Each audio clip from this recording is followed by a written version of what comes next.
Yeah, well, Sanchez was criticised for 2 of the Chelsea goals being conceded against Arsenal. But could the new head coach, or maybe even the Chelsea set-piece coach, have done anything differently for one of them? Let's set you the context to start with. The first goal came after 7 minutes from an Arsenal corner. Yes, of course, a set-piece it was. Here are all of Arsenal's corner locations from this season in the Premier League. Now, we have combined corners taken from the right and left, which essentially then just gives us one view of every corner landing location. And we can see from the landing locations that Chelsea know they're going to be delivered around the 6-yard box, mostly centrally, but pretty much all of Arsenal's corners are targeting the 6-yard area, with 36% there in the middle. Mikel Arteta's side, the best at set pieces in the division, 14 goals this season. And if you don't know this guy just yet, you probably should do. It's Nicolas Javert, the Arsenal set piece coach.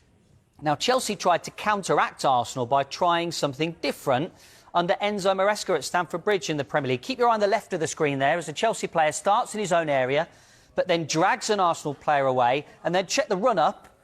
As soon as the run-up starts, out goes Pedro Neto from the box, clears the traffic for Robert Sanchez, who comes and claims it, and then Chelsea are away on the counter-attack. So that's what they did under Maresca in November last season. Let's have a look at how things transpired last night. Every Chelsea player is in their own box. Sanchez gets stuck in traffic. Ben White heads in from that area in the 6-yard box. A slightly different approach from Chelsea last night. Robert Sanchez has been in great form this season, you have to say, but last night may have been a reminder about some of his frailties. Since the start of last season, he's made the most errors leading to goals in domestic competitions. So, Asmir, let's come to you on this. Could Sanchez have done anything differently? Firstly, let's talk about the Ben White goal from the corner. Could he have done anything differently there? Yeah, I mean, I think if you look at from the goalkeeper's position at that time, you're scouting Arsenal. You know what they do. You know how strong they are from set plays. I think if you really going to want to go technical, the one thing Robert Sanchez probably has to do is make sure he doesn't get blocked from the back. And one of the ways you do that is maybe to take a step back and know where that guy is behind you. Because what Robert Sanchez has done is he went left, gets blocked, runs into the Arsenal guy, and then, of course, becomes a lot easier. Whereas actually, if you keep a little bit more side on to the ball and where the delivery is coming from, it allows you to take a step forward or take a step back and then try and affect the ball from there. So the fact that he started a little bit higher, he allowed himself to get blocked. One of the things we always try and do is make sure we try and give ourselves a yard. Whether you use a defender that you have to push away the attacking player, or whether you use your own arm to try and make sure you have a little bit of space to give yourself, just that little bit of space where you can go back post, near post, or wherever the ball may go. That's really interesting. So it's not necessarily, because when fans are watching it, and maybe pundits as well, they just say the keeper needs to be more aggressive. He needs to be pushing people out of the way. But for you, is it more about position than aggressiveness? It's very much positioning. I think, listen, aggressiveness that's without question. We need to be aggressive. High ball's there for us to get. We have to go and get the ball. That's the rule of thumb for us. We either get the ball or the man, but you to try and make sure that nobody scores. So that's really, really important. I think obviously physical stature helps. Being able to now, with the attacking players and some of these defenders being so big, for us being a little bit taller, you can affect the ball. Whether you punch the ball, catch the ball, or help it on out of danger, there's many different techniques you can use. But I think it's the starting position where that's really, really important. Especially as now attacking players, they're quite clever. They disguise their blocks. They're not just blocking you and holding you and making it very obvious. They might start in a different position, end up in your path. So by giving yourself a little bit of a yard, and sometimes even starting a little bit deeper, because it's always easier to attack the ball, right? It's a lot more difficult to go back. Yeah. So maybe take a little step back on your line, and then you can go towards the ball and make a late action once you've assessed the flight of the ball. Brilliant. Love that.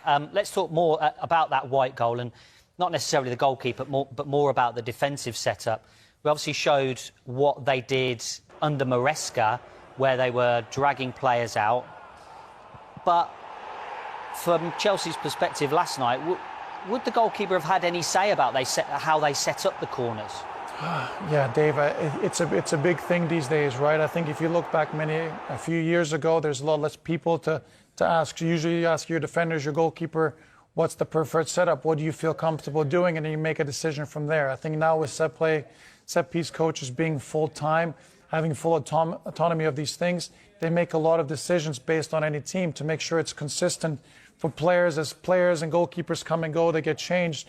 You want to have a set way of doing things for players to get comfortable in those positions as and when they're required. So it's definitely very, very different. So I think you do have a level of input. I'm sure you have those conversations, but ultimately now with set play coaches and these people being in place, they have the biggest say. And obviously, important to note that Maresca's took coaching staff with him when he left, but the set-piece coach stayed at Chelsea, so there is that continuity there on that front. What would you have preferred? Would you have, as a goalkeeper, would you have preferred the way they did it against Arsenal last year, where they were dragging attacking players out of the box to clear the traffic, or do you prefer seeing everybody back, as many bodies as possible? Help me out. The thing I'm passionate about, and really I think for me is important, you have to assess the qualities of the players you have available. And then you make the best decisions and put them in the positions they're most comfortable in, a position to succeed. So if we have a slightly smaller squad in terms of height and everything else, let's put them away from danger. You know, if we have smaller attacking players who are maybe not so comfortable in defensive positions, why not do something similar to Enzo Maresca did and put 3 up? Put them up before even the set play gets taken. What will that force the defensive team to do? Maybe put 4 back. Maybe put one of these strong guys who aerially, one of the central defenders back to defend a potential counterattack. That could be a way of doing it. I think the hybrid model is very popular these days with 3 or 4 zonal players, 3 or 4 markers, and a couple of others in and around the area. So with Chelsea's approach, obviously they brought everyone back. There's this idea that if we have more bodies back, we feel like we're in a better position to defend. Not necessarily the case. Not necessarily always the case, because it can also create a lot more chaos. Whereas we as goalkeepers, I think if you're a central defender wanting to go and head the ball, a spaceman, you want to have a lot more space to operate and less chances to be blocked. And on Sanchez, he made a brilliant save, you have to say, in the second half of that game. Is this instinctive, or is this something, the body shape here, that is something you do every day in training? Yeah, I mean, it's definitely a little bit instinctive as well in terms of it happens so quickly, but I think Robert Sanchez, he's one of the most athletic, powerful goalkeepers that we have in the Premier League, and I think he's one of them that makes some very spectacular saves, and he's got a really good way of getting across his goal, great speed, and then, you know, he spread himself incredibly well there to cover as much of the goal as possible, and it's hit him, and full credit to him for making an incredible save. But we obviously touched on the errors at the top of the piece there. Is that a worry for you? I mean, we have pointed out, I must say, that he's had a great season, and he has, but those errors there, would that be a concern for Chelsea, particularly with their targets in mind, Champions League, maybe title in the future? Yeah, I mean, listen, of course, it's something he's aware of. I'm always a little bit wary of these stats because I don't know what's exactly counted as an error, what isn't. But I think, again, speaking of Robert Sanchez, incredible development for him. I think he's been great over the last couple of years. He's gotten a lot better. It's not easy to play at a team like Chelsea. There's a big expectation, a lot of pressure. So I think he's done great overall in the way he's developed and gotten better over the years. Another thing for him, I think, to take into consideration is the change of goalkeeper coach once again. Enzo Maresca had a goalkeeper coach who took him with him. Ben Roberts has been put in that position now, who he had at Brighton. So he's the one that signed Robert Sanchez for when he came from Brighton with Graham Potter. So hopefully that'll help him as well, be a little bit more comfortable in his day-to-day work, give him confidence going into games. But, you know, it's something, of course, he has to be aware of, and I think he's definitely going to continue to improve, develop, and cut these things out. And it felt like under Maresca he was the clear number one. Does that change your mindset when a new manager comes in? Maybe they've had the conversation around, look, everyone's got a clean slate. There is no first 11. There is no number one at the moment. Does that play on a goalkeeper's mind? It can do. We won't know what those conversations are, of course. But I think anytime a new manager comes in, there's slightly different things, a way of doing things. So I think there will be different expectations on him from Liam Rosenior rather than Enzo Maresca. And it's something he and the whole squad will have to deal with because it's another change, and it's not easy to do these things on the fly with not many training sessions. So for him, he has to have those conversations, but I think he's the clear number one. And I think in general, this whole 2 number 1 things in goalkeeping terms doesn't usually work. So I think you need your number 1, number 2, number 3 clear roles. Of course, you have to always compete. It's not set in stone that you're number 1 forever, and you have to obviously perform to keep your place. But, you know, I think having a clear hierarchy is very important in the goalkeeping department. Well, we'll see how they get on then this weekend. First Premier League game for Liam Rosenior in charge of Chelsea. Asma, you reminded me in the break, a player you know. You had a bit of time together at Ipswich under under Roy Keane. I think he was in his mid-20s at the time. But if I'd said to you then, this guy's going to go on and manage in the Premier League, would you have said, yeah, I can see that?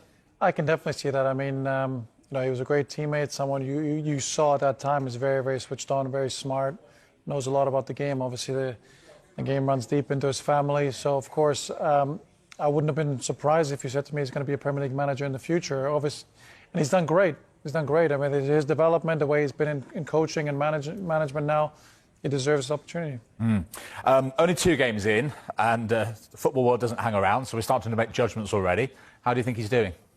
Yeah, I think he's doing okay. I think he's been thrown in literally at the deep end. One of the busiest periods of the season.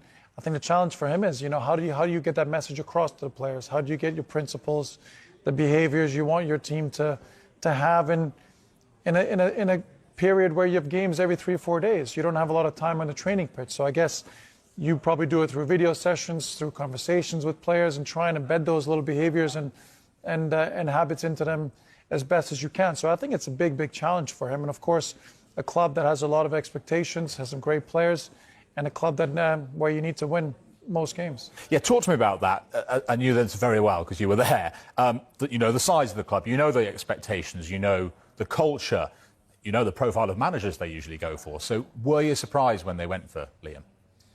I mean, I think it's a different Chelsea Football Club at this moment in time. I think when, obviously when you talk about me being there and the times under the previous owner, who was an incredible man, but he demanded the best and wanted the best. You had to win every game, and that was the expectation. You were expected to compete for every single trophy and win as many of them as possible. So I think the model, the ownership is slightly different. So for Liam to come into this position, it's probably with different kind of targets and ambitions. What those exactly are, none of us will know because we're not inside those 4 walls. But I think there's a different expectation on Liam. But I think the fans, they're incredible. It's an incredible fan base. It's an incredible football club. It's such a great tradition.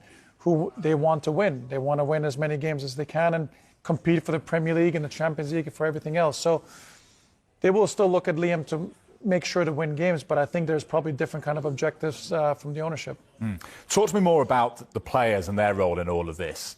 How much of whether he succeeds or fails comes down to them, not only in performances, but buy-in from those players? How important are these first days and weeks in terms of getting them on board? Oh, I think they're essential. They're essential. I think, of course, does he have the players that he wants? Is a big question, right?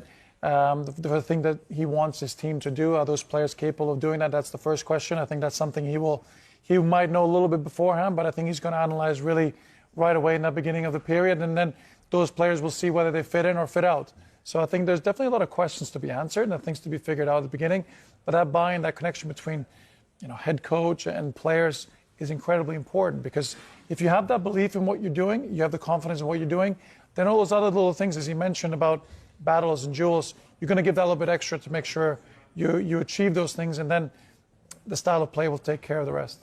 He is, in relative terms, a young manager. It's a very young squad, as we know.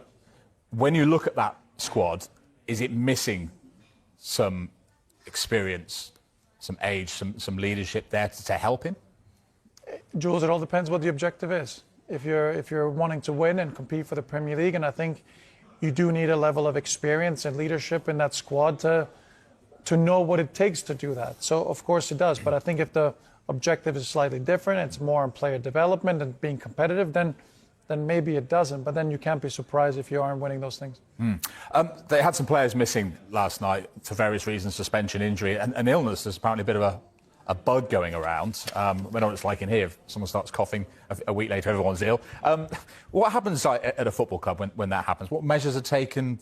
Are players kept apart? What do they do? Yeah, I think the usual measures of hygiene are always there. You get the gentle reminders to make sure you wash your hands a little bit more.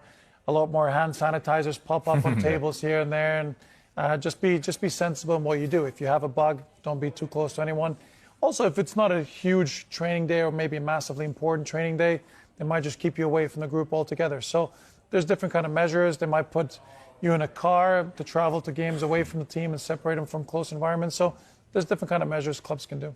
We'll see which players are there at the weekend, won't we? We're going to hear more from the Chelsea head coach, who's also spoken about his goalkeeper, Robert Sanchez, after a bit of a tough night for him last night. Every manager that comes in has a different idea. There are different triggers, there are different patterns in terms of what I'm asking not just Rob to do, but the whole team. Positions you take up on build, it's never going to be perfect the first time.